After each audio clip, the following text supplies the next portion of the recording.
প্রিয় নবীজি হিজরত করে বের হয়ে গেলেন, যেতে লাগলেন আরব সাগরের পাশ দিয়ে। হযরত সুরাকা রাদিয়াল্লাহু আনহু তখনও কালেমা পড়েন নাই।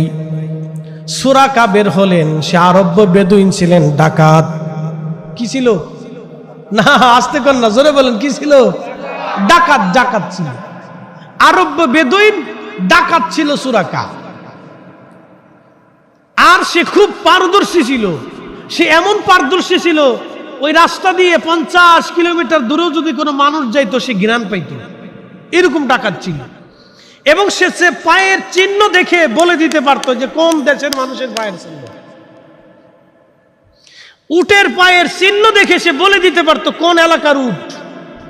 এরকম ডাকাত ছিল সুরাকা রাদিয়াল্লাহু আনহু। তখনও কালেমা পড়েন নাই।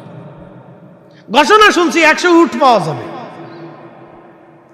নিজের ঘোড়া নিয়ে বের হয়ে গেলেন, কারণ সবার চোখ ফাঁকি দিতে পারলেও তার চোখ ফাঁকি দেওয়া যাবে না। এরকম ডাকাত ছিল যে তার চোখ আর ফাঁকি দেওয়া সম্ভব না।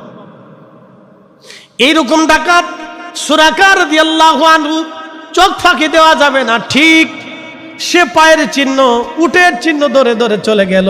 দেখলো আল্লাহর নবী সামনে দেখা যায়। সুরাকা ডাক দিল নবীর নাম ধরে, দাঁড়াও, আমি এসে গেছি। পালাতে পারবে না, কিন্তু না, তা হলো না। আল্লাহর পক্ষ থেকে ফয়সালা এসে গেল। সাথে সাথে সুরাকার ঘোড়ার পা বালির ভিতরে দেবে গেল, মাটির সাথে দেবে গেল, আর ঘোড়ার পা উপরে আর উঠে না। একবার জোরে বলা যাবে কি আল্লাহু আকবার?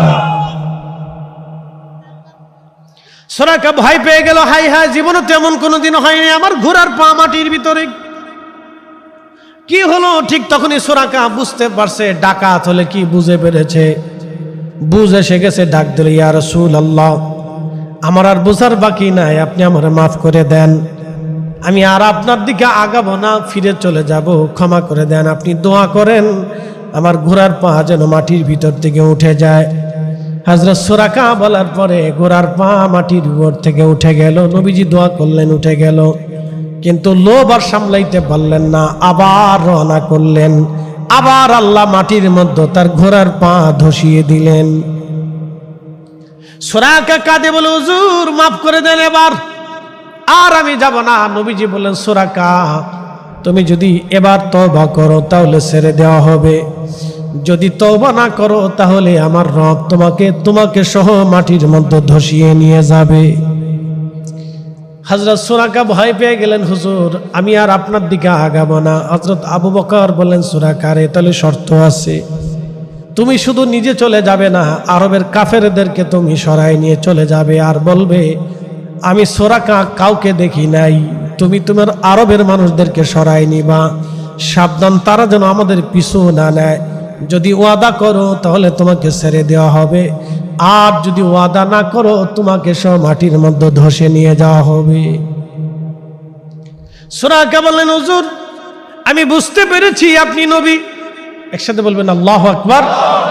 আমার মেধা, ডাকাতলি কি মেধা আছে, চোরের কিন্তু ভালো মেধা। বলে কোন মেধা? চুরির মেধা। যে ডাকাত তারও কিন্তু ভালো মেধা। বলে কিসের মেধা? ও ডাকাতির মেধা, ওর চিন্তা করে আগে থেকে পরিকল্পনা করে। ওরা যদি চুরি ডাকাতি না করে ব্যবসার পরিকল্পনা করতো, মানুষের উপকারের পরিকল্পনা করতো, তাহলে সমাজে অনেক উপকার হইতো। কিন্তু মেধা খারাপ না। ওরা 10 দিন ধরে পরিকল্পনা করে যে কার কাছ থেকে ডাকাতি করবে।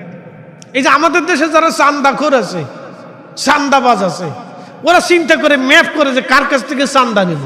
ওরা এই চান্দার ধান্দা না করে যদি ব্যবসার ধান্দা করতো তাহলে আমার সমাজ চেঞ্জ হয়ে যাইতো, রাষ্ট্রের উপকার হইতো। কথা কোন ঠিক কিনা? কিন্তু ওদের মেধা, ওরা চান্দায় খাটায়, চুরি ডাকাতিতে খাটায়। তো সুরাকা মেধাবী, মারাত্মক মেধা। বুঝতেছেন, মানুষের ঘৃণা আসতো 50 কিলোমিটার দূর থেকে, মানুষের ঘৃণা তার নাকে আসতো। এ মারাত্মক মেধা ছিল তার।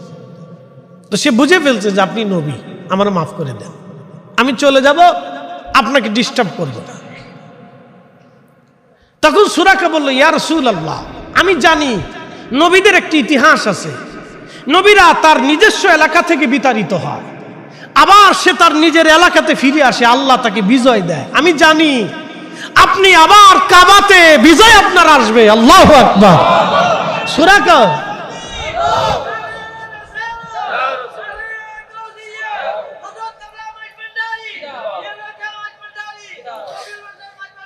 সুরাকা ডাক দিয়ে বলতেছে, হুজুর আমি জানি আপনি আবার ফিরে আসবেন, মক্কা আপনার করতলগত হবে আমি জানি, কিন্তু ইয়া নবী আল্লাহ আপনি আমাকে একটা ওয়াদা নামা দিয়ে যান, অঙ্গীকার নামা দিয়ে যান। বলে কি চাও?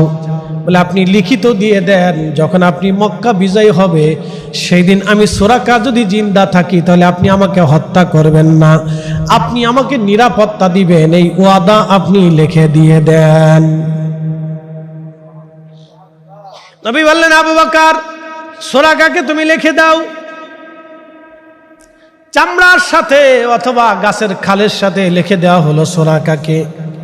সুরাকা চলে গেল, সুরাকা চলে গেল, সুরাকা চলে গেল। প্রিয় নবী হিজরত করে করে মদিনাতুল মুনাওয়ারার দিকে চলে গেলেন। যাওয়ার সময় পাথর নবীকে সালাম দেয়, গাছে নবীকে সালাম দেয়, পশু পাখিরা নবীকে সালাম দেয়। আল্লাহর নবী হিজরত করে রওনা করলেন। মদিনায় সংবাদ গেল রাসূল আসতেছে। প্রত্যেক দিন মদিনাবাসী মদিনার উপকণ্ঠে মক্কা থেকে আসার সময় যে রাস্তা আছে এই রাস্তার সামনে মদিনার মানুষ দাঁড়ায় থাকে, নবী কখন আসবে। সুবহানাল্লাহ, কি আসতে না জোরে। মদিনার মানুষেরা দাঁড়ায় থাকে নবী আসবে বলে, রাসূল আসবে। প্রত্যেক দিন তারা দাঁড়ায় থাকে নবী আসবে, প্রত্যেক দিন তারা দাঁড়ায় রয়েছে নবী আসবে, প্রত্যেক দিন তারা দাঁড়ানো, রাসূল আসবে নবী আসবে, নবী আসবে রাসূল আসবে, তারা দাঁড়ানো। হায় হায় হায়, একদিন ঠিকই সত্যি ঘটনা ঘটে গেল। মদিনার বাচ্চারা দাঁড়ানো আছে, কেউ খেজুর গাছের মাথায় বসে আছে, কেউ ছাদের উপরে দাঁড়ায় রয়েছে, নবী আসবে এই রাস্তা দিয়ে। ঠিক দেখা গেল একজন ব্যক্তি উটের রশি ধরে টানে, আর একজন উটের পিঠের উপরে চড়া আছে, আসতেছে। তখন মদিনার বাচ্চারা হাতে খেজুর গাছের পাতা নিয়ে গাইতে লাগলো, তলা আল বাদরু আলাইনা মিন সানিয়াতিল বিদা ওয়াজাবা শুকরু আলাইনা মাদালিল্লাহি দাম। এরা দেখো দেখো, তোলা আল বাদরু আলাইনা, তোলা আল বাদরু আলাইনা, তোলা আল বাদরু আলাইনা মিন সানিয়াতিল বিদা ওয়াজাবা শুকরু আলাইনা মাদালিল্লাহি দা। দেখো গো মানুষেরা, দেখো আমাদের মাঝে পূর্ণিমার চাঁদ উদয় হয়। আল্লাহু আকবার। কি চাঁদ? জোরে বলেন, কি চাঁদ? মদিনার বাচ্চারা গাইতে লাগলো, আনন্দ করতে লাগলো। সারা মদিনাতে আনন্দের রব পড়ে গেল, নবী আসতেছে, নবী আসতেছে।